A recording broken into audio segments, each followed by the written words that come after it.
Arabia. The House is expected to vote later this week. Both chambers of Congress appear to have the necessary two-thirds majority for the override, which would be the very first for the Obama presidency. We're watching it. We'll bring you the news, the updates as they happen.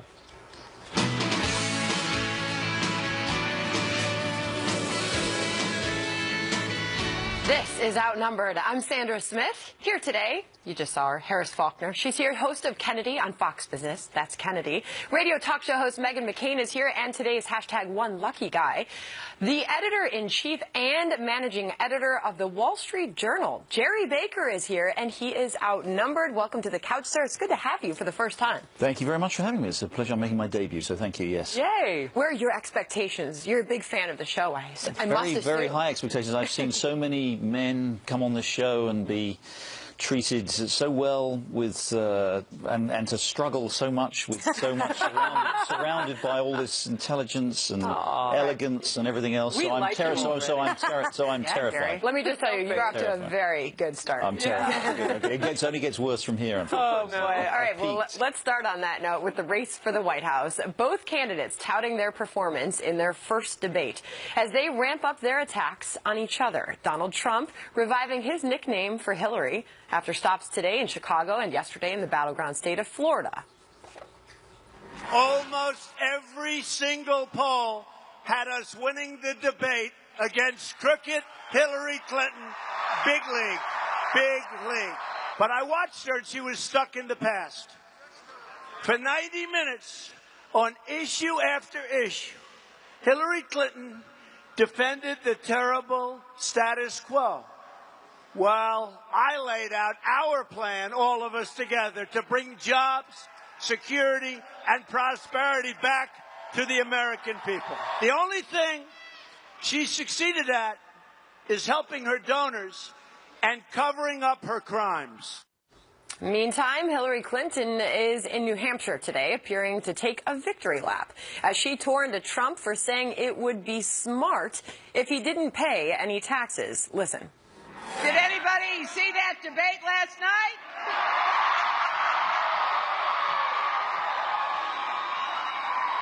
Oh, yes. One down, two to go. I'm going to leave it to the fact checkers to go through all of Donald Trump's claims. There was a lot of work for fact checkers last night. He actually bragged about gaming the system to get out of paying his fair share of taxes. He said that makes him smart. Now, if not paying taxes makes him smart, what does that make all the rest of us? All right. Well, sounding very confident there, Hillary Clinton. Jerry Baker, I'll remind our audience that you yourself are a presidential debate moderator. You moderated the fourth GOP debate. Just once. They never invited me back. Oh, well, you did a great job, and I worked with you on that debate. Did you. But what did you make of the performance? Just get that out there first. I mean, I think it was, I think as people have said, Donald Trump came in very well, came in strong, came out, clearly loaded for bear. So did she. So that first half an hour I thought was a very even debate, and I thought Trump landed a few blows. I think he did then, I think his lack of preparation, to be honest, showed after that. I think this is what people have said. Our own reporting has said he doesn't do a lot of preparation. In fact, he boasted to people beforehand about, I'm going to go in there, you can over-prepare, you need to be relaxed. And I think, to be honest with you, on some of those issues, when he got a little bit, he started to say some rather strange things. The 400-pound hacker on the bed was probably the most interesting and still, to me, completely incomprehensible moment of the night. So I think he lost his way a little bit there, to be honest with you, and I think he did give a few hostages to fortunes, and this issue about tax is fascinating, right? So based on that, who would you say won? I'm sorry, I'm going to dodge the question, do the ultimate dodge the question. I should be a politician, I suppose, really, rather than a journalist, but I don't think you could say who won the debate, because I think they both, look, I don't think, and we'll have to see what the polls say when we get them, the ones that have been taken after the debate. I don't think this is going to move the needle all that much. I think, you know, I think they both kind of did what they had to do. Donald Trump had to go out there and reassure people that they could see him as President of the United States. And as I say, with the exception of a couple of odd remarks, he basically did that. Hillary went out there and I think, you know, placed a lot of doubts in people's minds about Donald Trump and what he would do. So I'd be surprised if there's a big shift in the polls as a result. Can I ask you about some of your own reporting? Because I know that the Wall Street Journal, along with, I believe it was NBC, did some polls about what people really care about. These are likely voters and what they say they care about.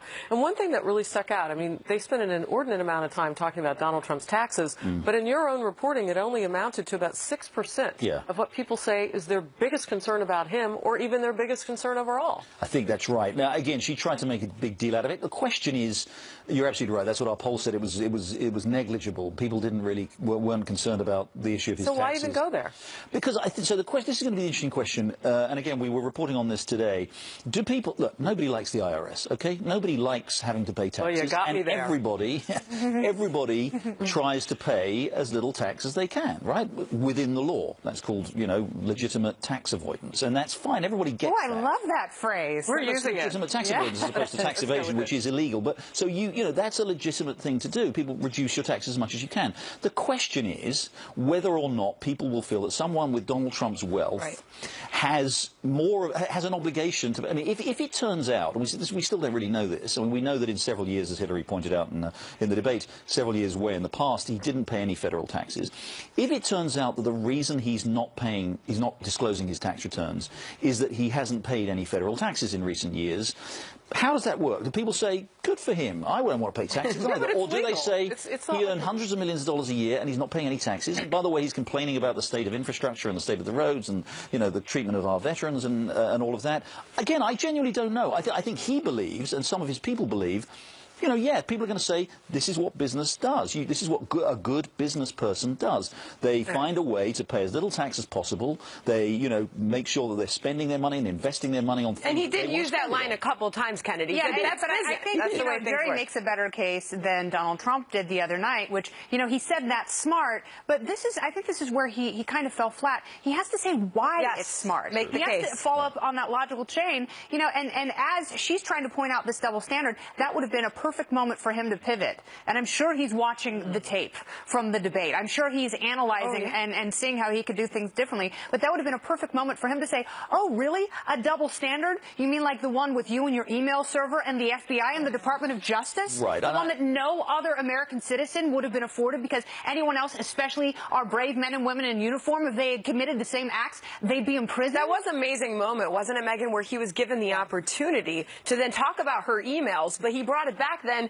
to his own taxes. Megan, do you think that Donald Trump changes his strategy? As she said, 1 down, 2 to go. He should. And again, there was one of the people in Benghazi and the family members. The fact that Benghazi wasn't brought up at all, the fact that her email scandal wasn't brought up at all, the fact they didn't get policy specific about ISIS, which I was really enraged about. This is one of the more underwhelming debates, I think, of my adult life. And when I saw both of their spin, especially Hillary Clinton's, when she's like, 1 down, 2 to go, I'm like, who are you kidding? You are losing with more money, more infrastructure, and more legacy to someone by a few points. It's in a statistical tie. Neither of them should be getting cocky. Neither of them should be getting too far ahead of themselves because, quite frankly, I mean, you're being nicer than I am. I thought they both completely blew an opportunity to win over new voters. Well, and he's continuing to blow an opportunity because he's off topic. He's off message. And look, I think this preparation thing is important, and he does, and they are, from what I understand, his people are saying to him, you've got to prepare for the next debate. It reminds me, there's a lovely story, you know, Arnold Palmer, who died this week, great golfer.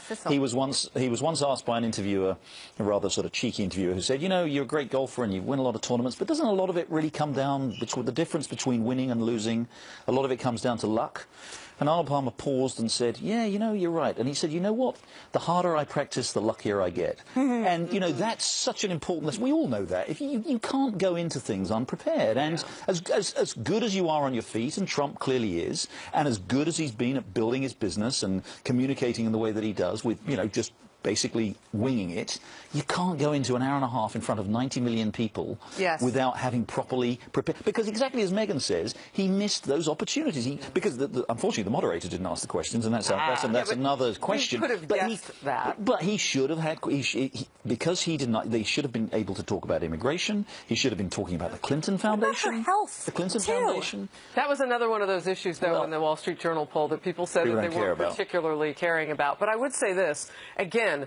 I double down with this statement. We're a day plus away from the debate. It's time to get back on message. And he had a rally earlier today and has started to kind of do that with the police talk and crime and order and crime, law and order. But again, missed opportunity coming right out of the gates to stay focused on. Not all was lost. You have two more.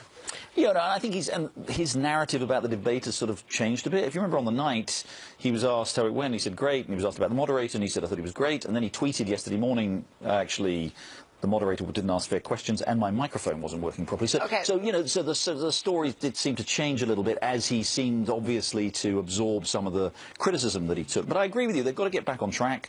You know, they've got another, 12 days before the next debate.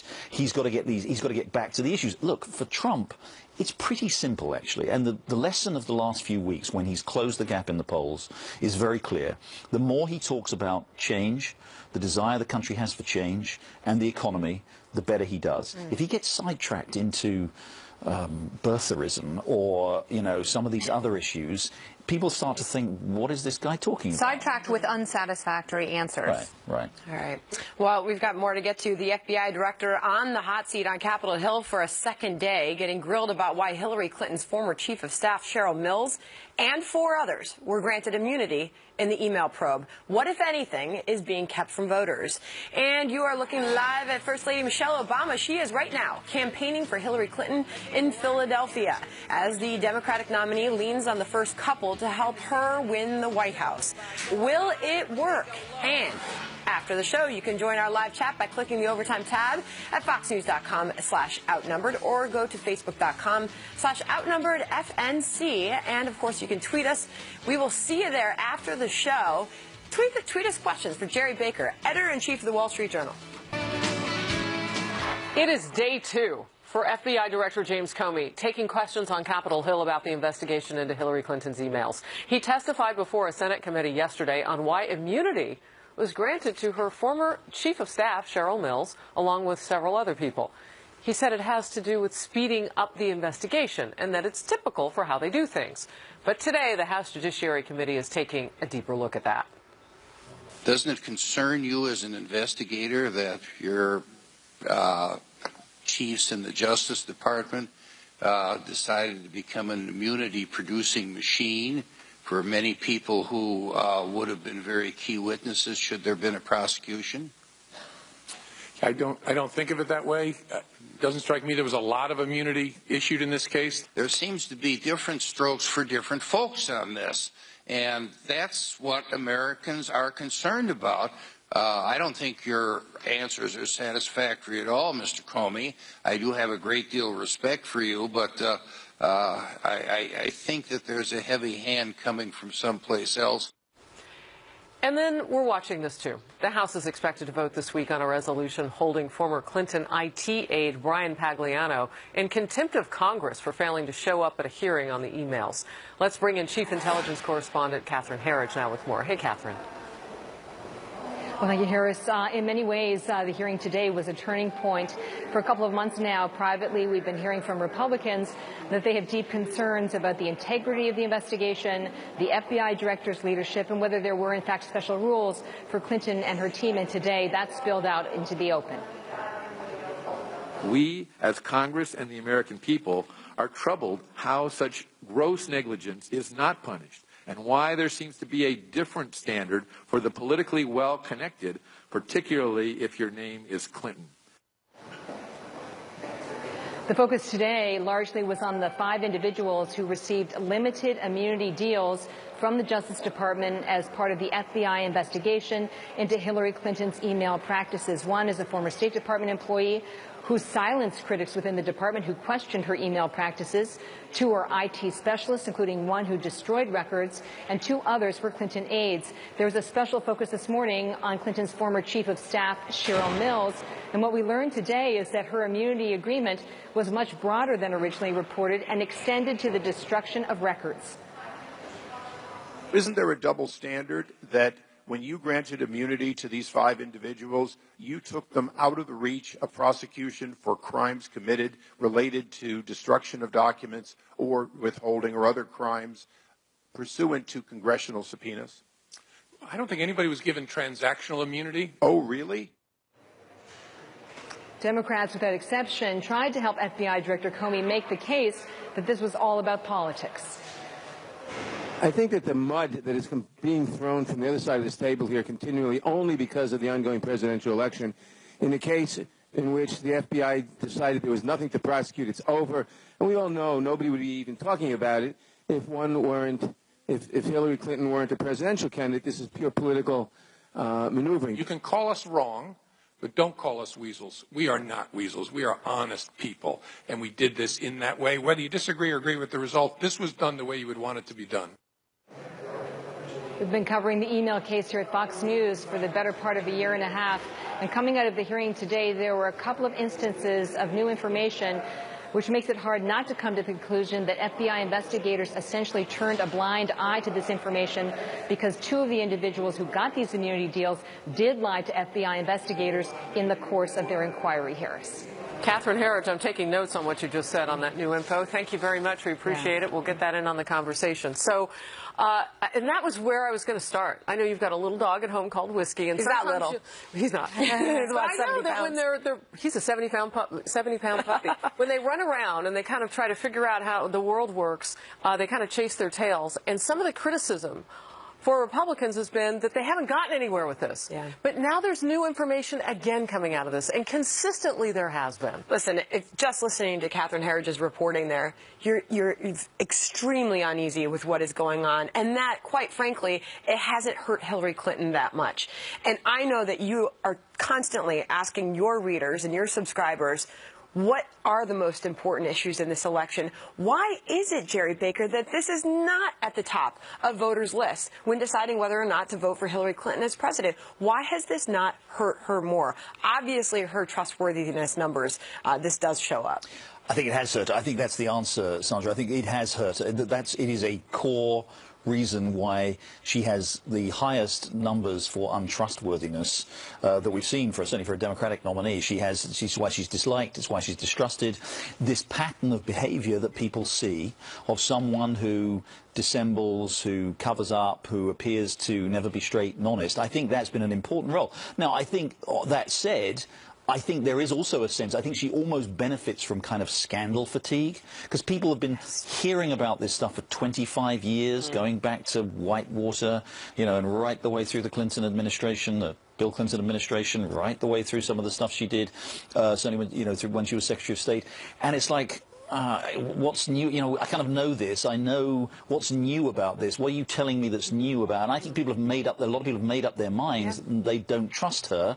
Her partisans think it's all just Republicans attacking her and the usual thing, and actually they've been doing it for 25 years and, it never seems to stick, so they kind of get away with it. And they do brazen it out. They tough it out. And this is what Gary Johnson referred to today in the New York Times in his op-ed as hyper-partisanship. And I think it's what people get sick of. And, as Naylor points out, yes, this is in part very politicized, but that doesn't mean that she's free from these accusations or wrongdoing. I think Clintons have done a very good job of making it seem like it's just politics, right? So every time, whether it's Benghazi and the Benghazi hearings, the famous ones, whether it is these emails, whether it's stuff over the foundation, again, going back to the 90s and Whitewater and Vince Foster and all the other things that this whole sort of trail of stuff that runs behind the Clintons, they just done a very good job of making people think, oh, it's just politics. It's just one side saying one thing, the other side saying something else. I can't get my head around. Breaking news breaking in now. Let's cover this because this is what we were watching. The 9/11 bill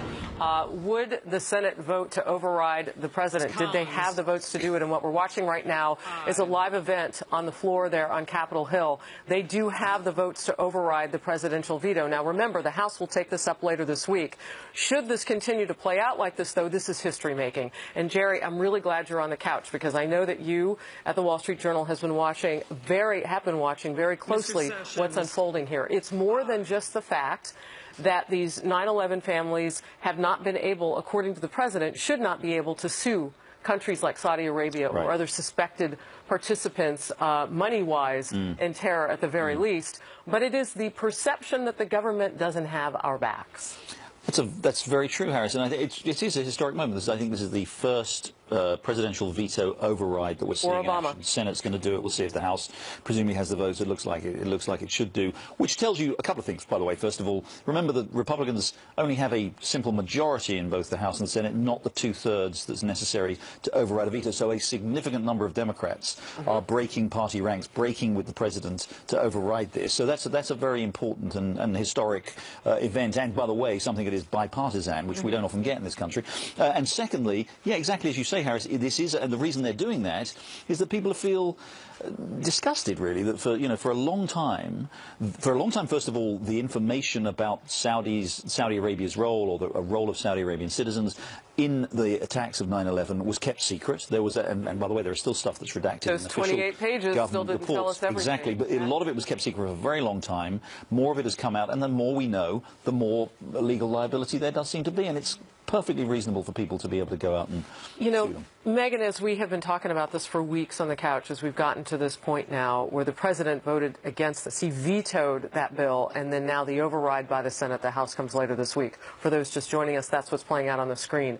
The pushback and the way that they had hoped to bring some of those Democrats on board was by making it look like that we would be just open season for everybody to then begin to sue us over our drone usage, so on and so forth. You had very strong thoughts about that. Yeah, I very rarely agree with the president, but I actually agreed with him on this. I worry what precedent this is going to set. If a drone strike accidentally kills some innocent people in Afghanistan, are they going to be able to sue our country? I do worry about the floodgates opening and what this could mean for the United States. And we have had, I believe it's called sovereign unity, that you can't sue a foreign country and they can't sue us. And I just think, again, this is history making. This is changing. This will change how wars are governed. Apparently, Afghanistan can sue us. We can sue Iraq. Iraq can sue us. And it's just, it makes me uncomfortable. So then what Not that I don't have compassion for the victims of 9/11, obviously. With you, Kennedy, because what do you say to those families who have wanted to have that legal recourse? Oh, I have great compassion for them, and they're absolutely right. And I think that the current administration and past administrations, plural, need to stop shielding Saudi Arabia. I think it's offensive to the memories of those who perished on 9/11. You know, the helpless victims who were trapped in those buildings and at the Pentagon and in Pennsylvania. And there's a reason that this is a bipartisan effort, because we've seen the shielding, cross party lines. And you know what? I also have compassion for people in other countries who are victims of our drone program. And maybe we need to rethink that as well. So just to reiterate that, so while we're still watching the screen, the vote is still technically open, but 67 yeses so far, no votes so far in this. But Megan, to your point, it was Ambassador John Bolton and U.S. Attorney Michael Mukasey who wrote that op-ed just last month saying an errant drone strike that kills non-combatants in Afghanistan could easily trigger lawsuits demanding that U.S. military or intelligence personnel be hauled into foreign courts. Yeah, and this he has been warning against this for quite some time. A very emotional issue for anyone. I mean, all New Yorkers, I live near the Trade Center. It's a reminder every day. It's not that I don't have compassion for these families, but I also have compassion for the men and women who serve in the military that could possibly be held legally culpable for, things that happen in war, which are ugly and sometimes controversial. And yes, there are things that I don't agree with when it comes to this administration and the way that they've handled things in Afghanistan and Iraq. But it's opening a floodgate that I agree with the the ambassador I'm not comfortable with. Yeah, it's interesting the difference in perspectives between you and Kennedy. We agree on nothing part of it, foreign policy. No, you do agree on you care about those families. That's true. It's just how do you get to the point where you have adjudication that benefits them and you don't open up our nation to lawsuits. It's what they're fighting about on Capitol Hill right now, so we'll continue to cover it. Hillary Clinton is leaning more on the Obamas to win the White House than ever, as the first couple is pulling out all the stops for the Democratic nominee. Will it help her or hurt her? This First Lady Michelle Obama featured front and center in a new Hillary Clinton campaign ad. It's the latest in a string of examples of Clinton apparently leaning more and more on the first family to win the White House. And right now, Mrs. Obama stumping for Hillary in the crucial swing state of Pennsylvania, first in Philadelphia and later on in Pittsburgh. This comes just a day after President Obama attended a Clinton fundraiser in Washington, D.C., and then issued an urgent appeal to her supporters, asking for donations as the race enters its final weeks. So, Jerry, you know, we'd heard for so long about acrimony between the Clintons and the Obamas. What happened that allowed them to bury this rift and move forward so she can secure his legacy? It's absolutely crucial for President Obama that Hillary Clinton gets elected precisely for the reason you say, Kennedy, which is that that's the way to preserve his legacy. Imagine if, after 8 years of President Obama, we get a President Trump with everything that President Trump will stand for. It will be a repudiation of everything that President Obama has done and what he stood for and what his administration has stood for. So it's real, and so it's not just about specific policies like Obamacare, which will obviously have to be revised in some way anyway, or the broad, economic policies that they followed. It is about the legacy, the historical legacy of President Obama, which he wants to preserve and protect, and Hillary is his only choice for that. And Michelle Obama, I thought, was the most effective speaker at the DNC. And I think that she may be Hillary's best surrogate because her husband has lost a step. He says wacky things on the campaign trail. The president, when he goes out, he only wants to talk about himself and his legacy. When he was speaking to African Americans, he said, I will take it as a personal favor for me and my legacy if you vote for her, why not? But Michelle Obama seems to be more gracious and selfless. Yeah, Carl Bernstein has a line in his new article out on this where he says if Hillary wins, it's because Obama's dragging her over the finish line. And I think that tells you everything you need to know. And Michelle Obama's approval ratings and popularity is still enormously high around the country. And I think even Republicans, to an extent, at least have a respect level for our First Lady. And this is the only card Hillary has to play. Yeah. They're warm and likable. It shows in their approval ratings. She is not. And I think this is all they've got at this point. But Obama's saying this could ruin my legacy. I take it as a personal insult, especially to African-American voters. Says a lot, because you're right. If Trump gets elected, it really is sort of reversed on everything that Obama claims to be representing. And think about those numbers. You're absolutely right, Megan. 59%, that's Hillary's disapproval rating. That's her negative ratings. Michelle Obama, it's like 25, 15. The president, 40. They are liked. And exactly as Megan said, even Republicans, I think, have a lot of respect for Mrs. Obama.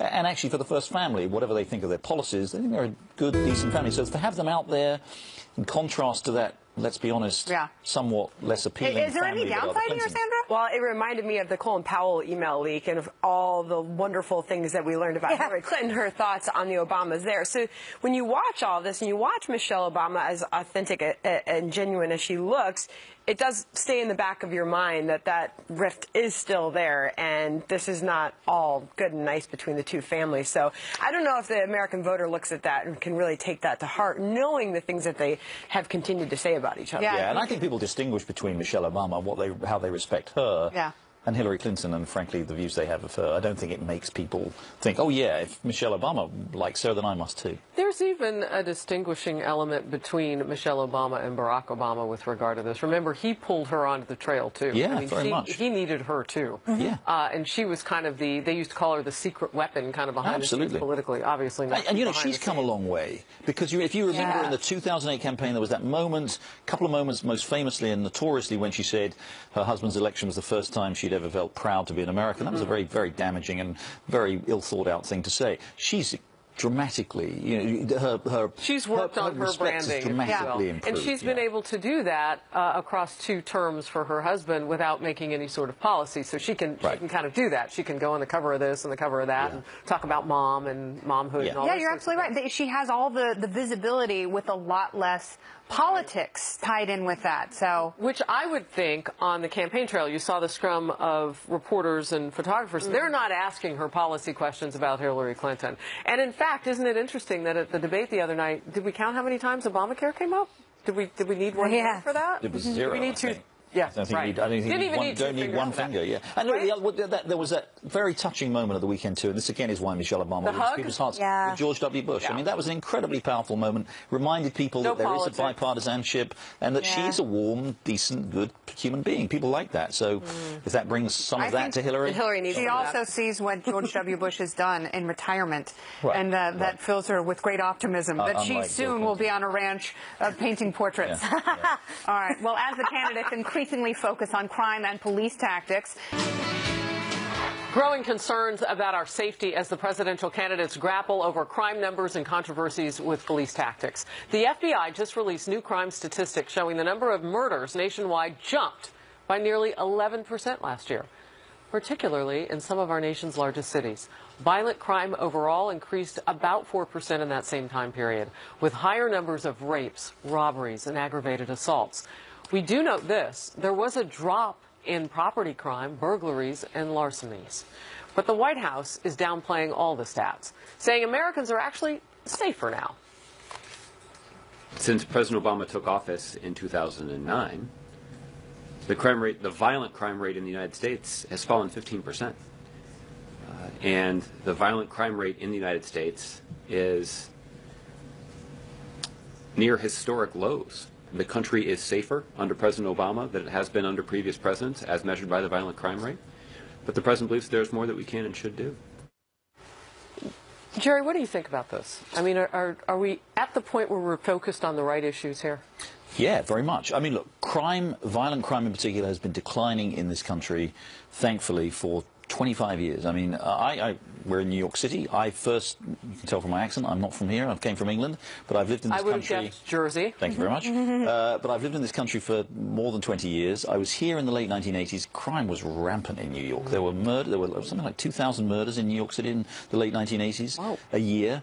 Now those crime numbers are way, way down, which is great. But in the last year, and that's been a trend for 25 years, in the last year we saw with these latest numbers, it has started to tick up again. Violent crime, murder rates, especially in some of America's most largest cities outside New York.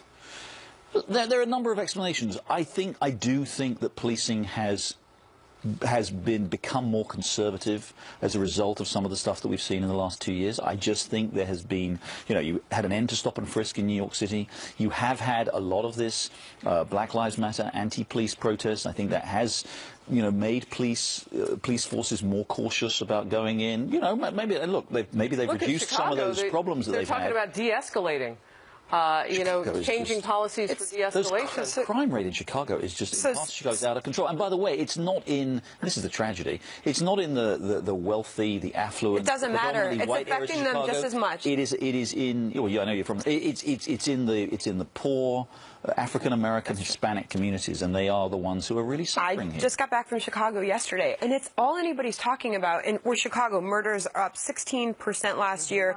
Total violent crime rose by 2.5%. And this is despite everything that they're trying to do on gun control. Rahm Emanuel taking all these measures, just announced new ones. Nothing's working, but you don't hear the president talking about that. No. And it is an extremely uncomfortable situation in that city right now, and you just aren't hearing any solutions for it. Can I ask you, because Sandra, last week I brought to our team an article from Chicago that talked about this de-escalation program that they're going to try out, and how they're going to try to have police kind of pull back in certain instances. If people are that fearful, and we know it's happening on the streets, dozens of people getting killed each weekend, why isn't there a national program coming from the White House? If there is, maybe we don't know about it. I don't know that that's exactly what you would want to push for. I mean, Kennedy's going to probably tell you that that's the worst idea you can possibly come Well, up they're not with. getting it done at the local level, so what do we do? Well, in some places they are, and I think you need to learn from the police departments. Right. Well, you know, Chicago is also hamstrung by unions and acrimony between the mayor guns. and... There are fewer guns, but maybe there's a correlation there as well. You know, and we can look at some of the research in concealed carry states, and where people are able to defend themselves, they feel better when they can preserve their lives and that of their families. And you don't have that sense in a place like Chicago, because when good people can't defend themselves, you know, there's a proliferation for bad people out there. But I will tell you, though, that just getting back there and talking to the people in that great city, when you all of a sudden hear the White House say things like that, is such a disconnect, and it puts the White House, it makes them look so out of touch. When you're actually living in it, and then you hear them talk like that in Washington, out of touch. They do that on everything. But they have to They do that on unemployment. This is the president's hometown. If this were happening in Phoenix, Arizona, it would be wildly embarrassing for my father. And the idea that race riots are spiraling out of control. What I was watching, what happened in North Carolina, which isn't the first time this has happened over the weekend. I mean, it's inconceivable that this type of thing is happening in the United States of America, and people don't feel safe, especially African-American men. And that's something that we have our first black president, and they're not dealing with, as you said, Harris. I sat with Reverend Jackson last week, and he threw some criticism the president's way. He says he has different priorities, and we can all make a judgment of what that would be just based on what he's doing right now and what we've seen him do after certain... Get on the ground there. Spend some time there. All right, we'll move on. After their bitter primary battle, Hillary Clinton set to be reunited with Bernie Sanders on the campaign trail. Listen for it, it's coming. Clinton is hoping her former rival can gin up support from millennial voters. But why a recent poll could spell trouble? Cue the music.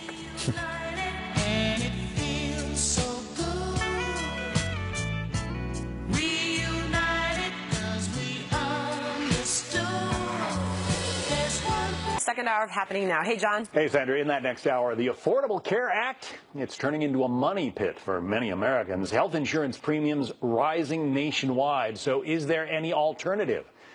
Plus high winds and devastating waves killing 5 and injuring hundreds. Where this monster storm is hitting and where it's heading. Also, it's a 20-year-old murder mystery. Now, a reporter brings us never-before-seen details in the John Benet Ramsey case. Will investigators ever learn who killed the 6-year-old beauty queen? It's all ahead on Happening Now. All right, we'll be watching. Thanks, John. Thanks. Hillary Clinton and Bernie Sanders set to appear together on the campaign trail at the University of New Hampshire as Clinton tries to stop the bleeding of support among millennial voters. They'll reportedly talk about the issue of student loan debt. So I want to start with you, Jerry. When he was at the convention, I jokingly said he looks like he would rather get a root canal than be sitting here right now watching Hillary Clinton talk about him. Of all the interesting details, he's not sharing his email list with Clinton supporters, which is a very big deal because it's outreach. How genuine is this? So, first of all, there's a lovely, for those who appreciate gentle irony, there is something nice and ironic about the 74-year-old Bernie Sanders and the 68-year-old Hillary Clinton going out in pursuit of millennial voters. Good luck to them. They'll chase them down the street. I think I don't know where my money is on that contest. But it's a really important point, Megan. Her biggest... Frankly, her Achilles heel, her biggest weakness in this campaign is that she is not getting the support of millennials. The last poll we had millennial voters, those between 18 and 30 essentially. She was only getting just a little over a third of those voters. Barack Obama got 60% of those voters in 2012. They're splitting. Some of them are for Donald Trump. A lot of them are going to Gary Johnson and to Jill Stein, the Green Party candidate.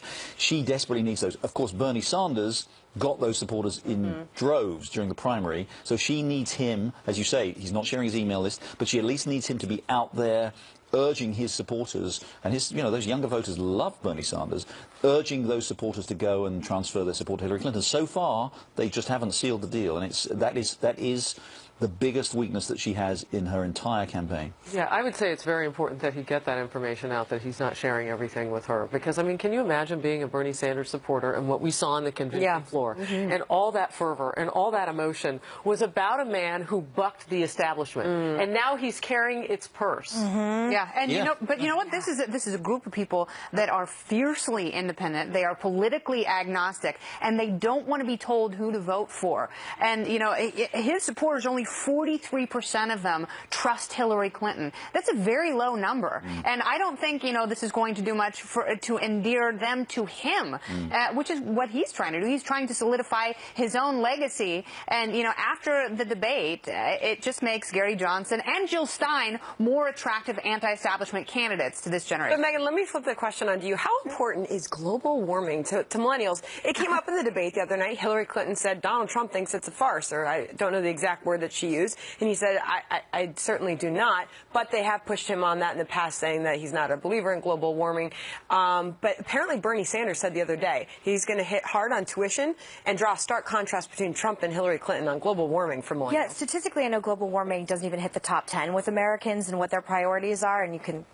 But millennials. But with millennials in general, I think it's the student loan stuff that really hits hard at the heart of everything. Even though I think it's irrational and completely out of the realm of possibility of logic, some of Bernie Sanders' proposals, I just don't.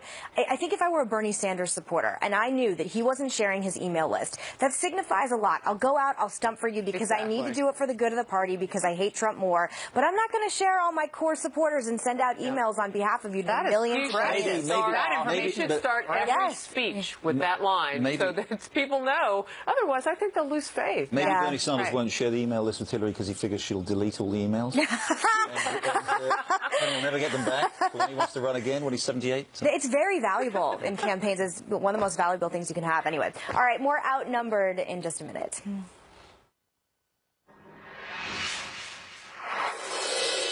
A first-timer on the couch today. Editor-in-Chief of the Wall Street Journal. Good to have you. Thank you for having me. How was it, by the way? Well, as we were just saying, I have